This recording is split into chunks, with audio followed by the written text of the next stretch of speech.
my friends, Stephanie here, and I'm back with more movie chatter. And what I have for you today is part 2 of my Criterion Collection videos.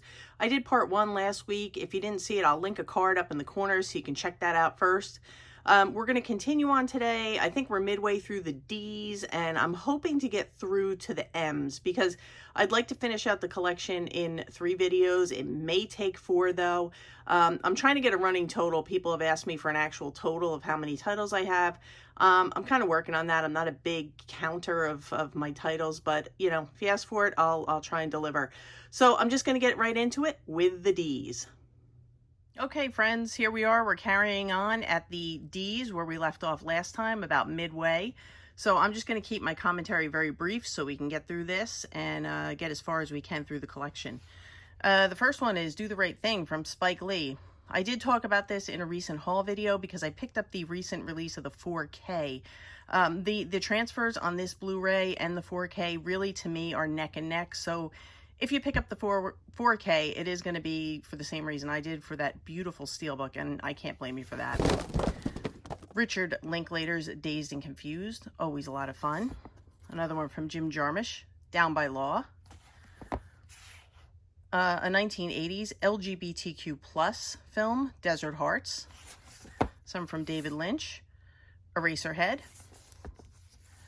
and The Elephant Man. And this is an absolutely amazing movie. I think it's a must-have for any collection. It is a true story of John Merrick, who's terribly disfigured. It will both restore your faith in humanity and it will break your heart at the same time. But it is an amazing, amazing movie. Election, a fun one with Reese Witherspoon and Matthew Broderick. Europa, which is based on a true story of a young boy. He was about 16, and the Nazis were occupying where he lived. I believe it was Poland. And he was able to convince them that he was not Jewish, and he basically lived among them. So it's a very interesting story. Scary, but interesting. One of my favorite horror/thrillers in the collection, Eyes Without a Face. It's a French film, and it is really fantastic. Eating Raoul, a really fun, dark comedy. Elevator to the Gallows. Another Sidney Lumet film, Failsafe. Another one from Ozu, The Flavor of Green Tea Over Rice.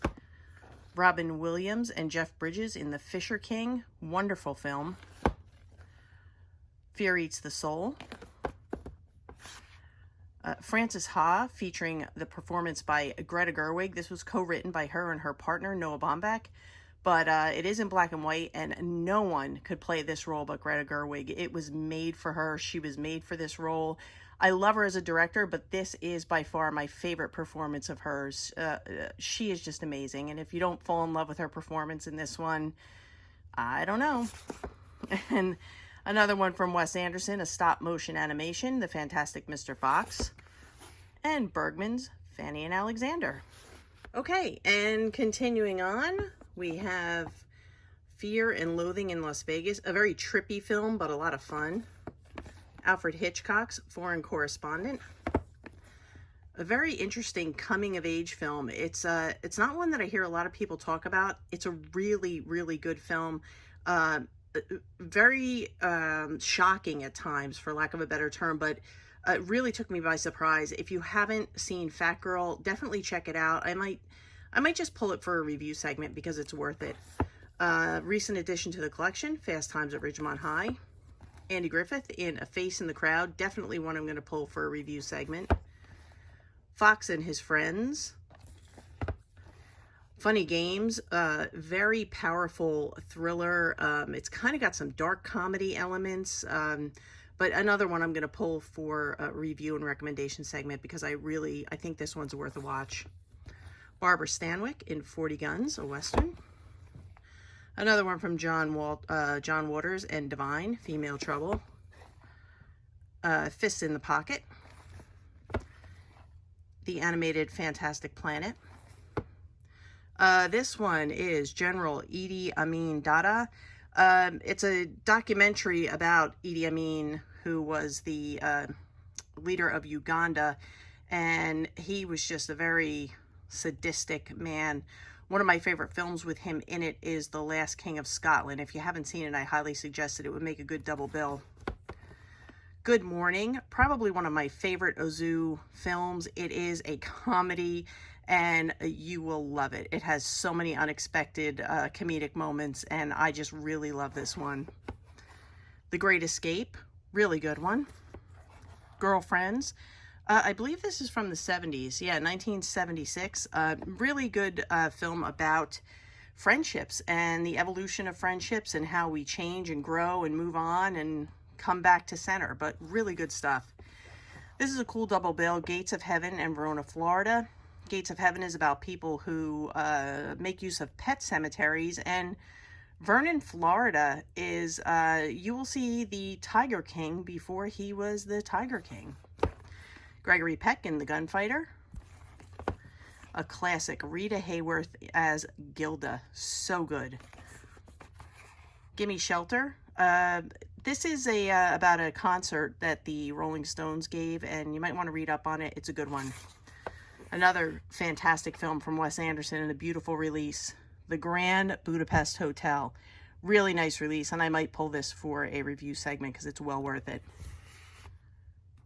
Okay, we're back, and just like last time, we've moved over to the table because the lighting in the back corner is not good. So for the last cubbies, we head to the table.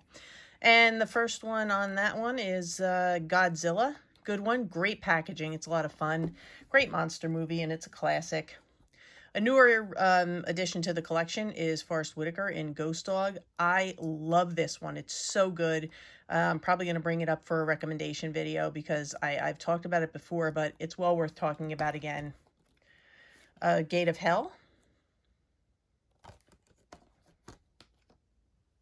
The Game with Michael Douglas. So good. Such a great movie. Charlie Chaplin's The Gold Rush. A classic. Dustin Hoffman in The Graduate. So good. The Graduation. Another very good film. We have to talk about that one. Now, this is a documentary. I don't know if you... I don't think I've ever talked about this one. Grey Gardens. This is so interesting. These people are very eccentric, very odd, and they also happen to be distant relatives of Jackie Onassis. So they are Bouviers, and wow. That's all I can say about this one. But definitely check out Grey Gardens if you've not read about it before. This is a fun one. I enjoyed this. Ghost World with a very young Steve Buscemi. Another one from Charlie Chaplin, but this is a talkie. It's called The Great Dictator. It's from 1940.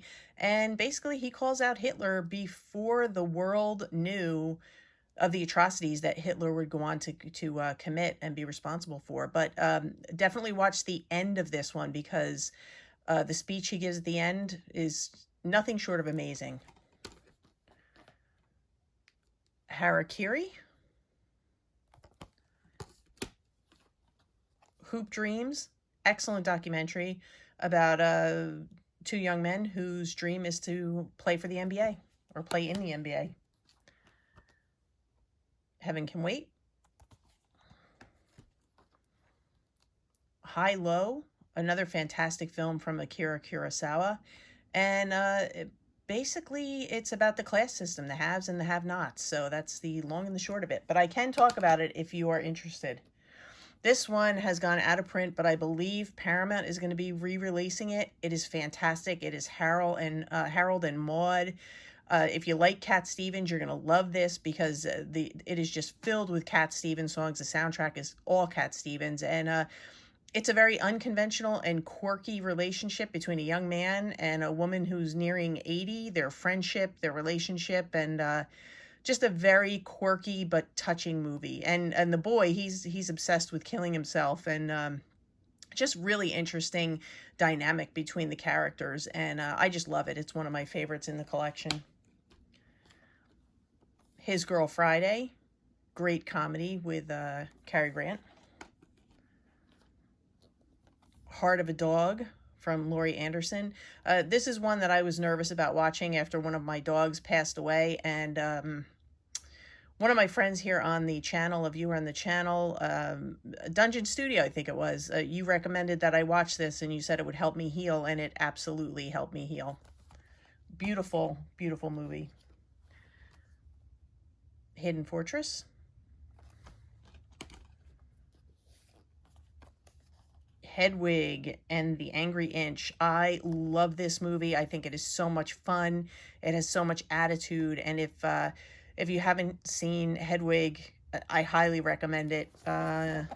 Nope, they don't have the picture that I was looking for in the back. It must be inside, but I'm definitely going to talk about this one because it's a favorite. And the last one in this shelf is Crazy Crazy House.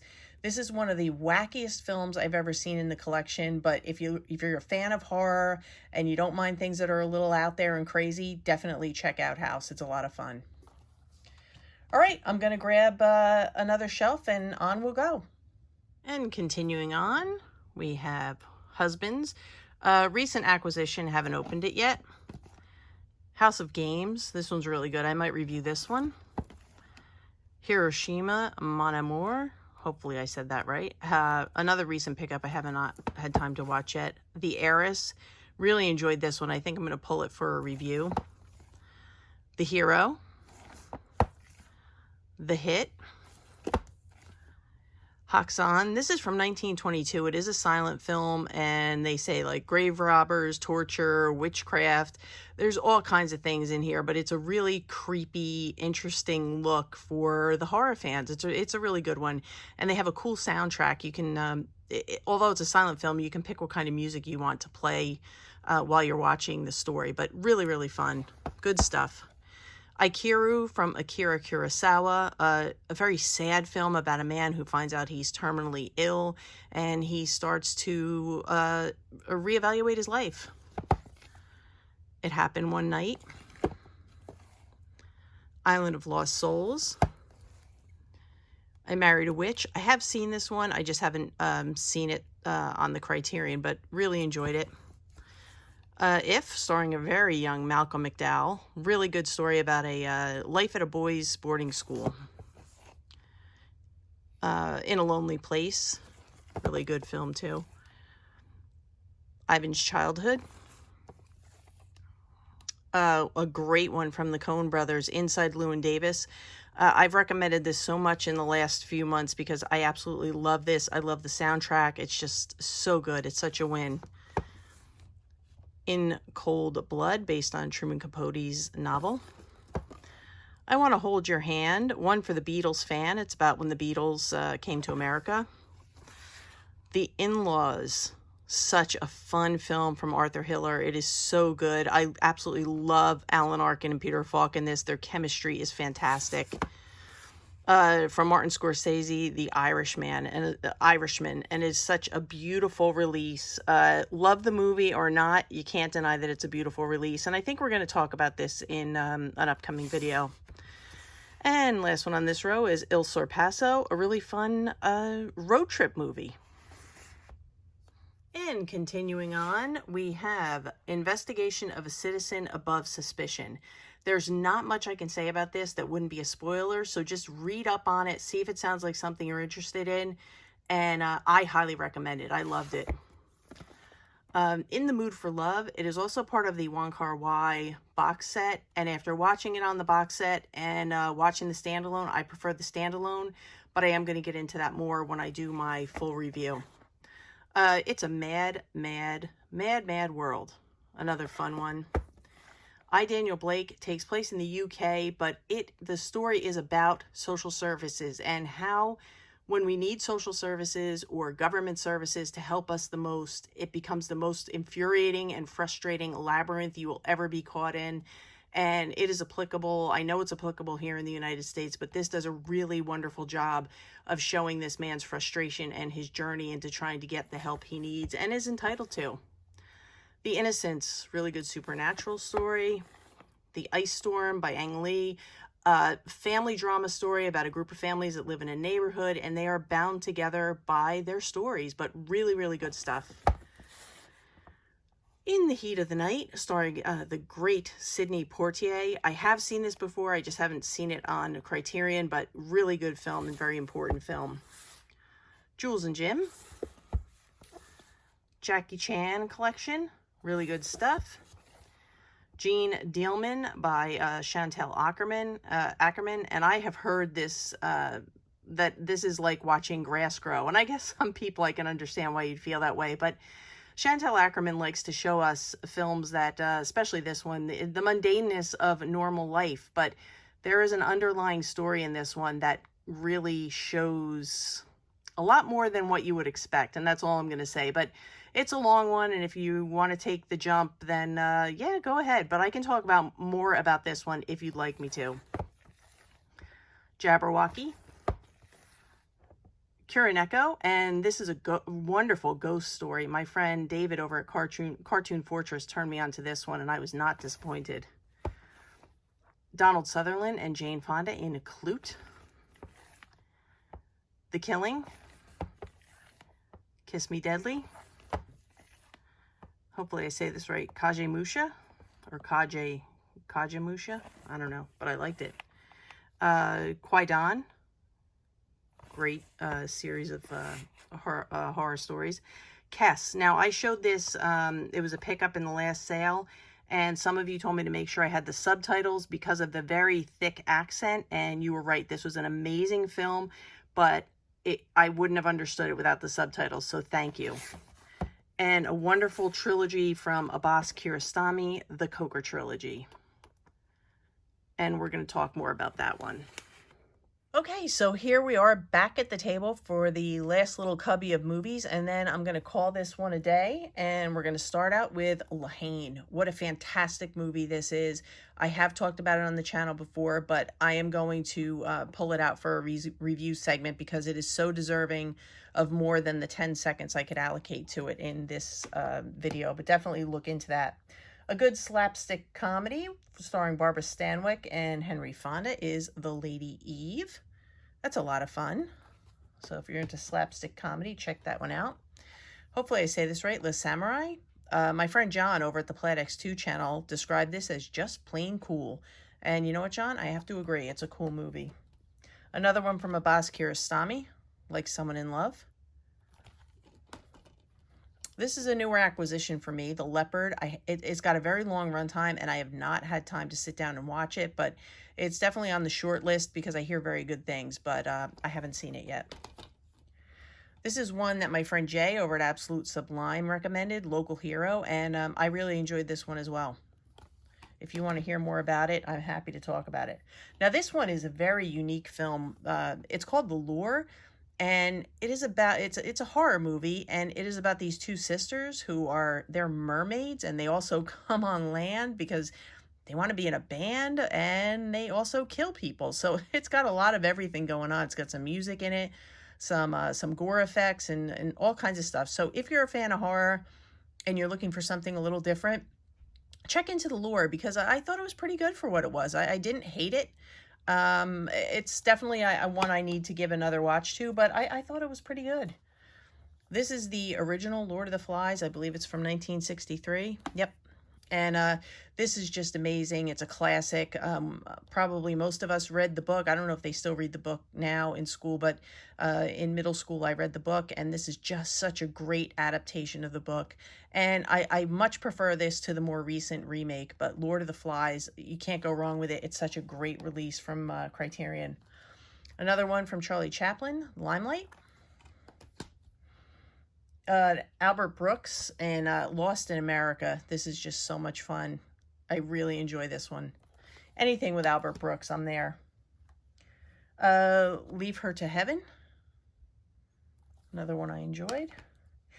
This one is the inspiration for Kill Bill 1 and 2, the Lady Snowblood collection. Very, very good stuff. The Lady Vanishes, Alfred Hitchcock. And this is, yes, spine number 3 of the collection.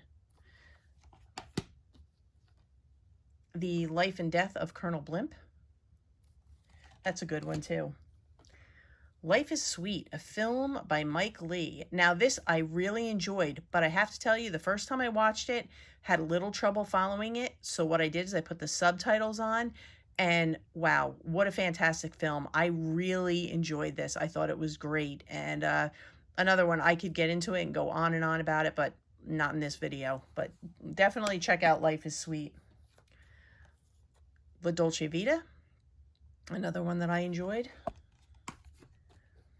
And this one I have not seen yet, but I added it during the last sale, Let the Sun Shine In. I've heard mixed things about this, so I want to give it a look and decide for myself. So have to get on that one. So those are all the films that I'm going to show you today. I didn't want the video to run too long, so there is definitely going to be a part 3, probably a part 4, but what I will do is I'll start doing some review and recommendation videos in between these collection videos, so you'll start to get some more ideas for the upcoming sale. And I want to remind you that tomorrow I'm going to be live streaming at 7 p.m. Eastern Standard Time with my good friend Nathan Jones. We'll probably talk Criterion. I also wanted to touch on some summer favorite films, you know, some films that we love to watch during the summer months. And of course, we're always there to take your questions, so I'd love to hear from you. If you don't catch it live, it will be uploaded for a replay, so give it a look. But again, I want to thank you guys as always for watching today. I hope you enjoyed the video. I enjoyed doing it for you. If you did enjoy it, please give me a thumbs up, leave some comments, recommendations, suggestions. I always enjoy your recommendations. Consider subscribing and hit the notification bell so you know when I upload it again, and you know when that is. It's tomorrow. So for now, I'm going to get out of here, and I have so many chores to do, but I'll see you tomorrow, and that's a wrap.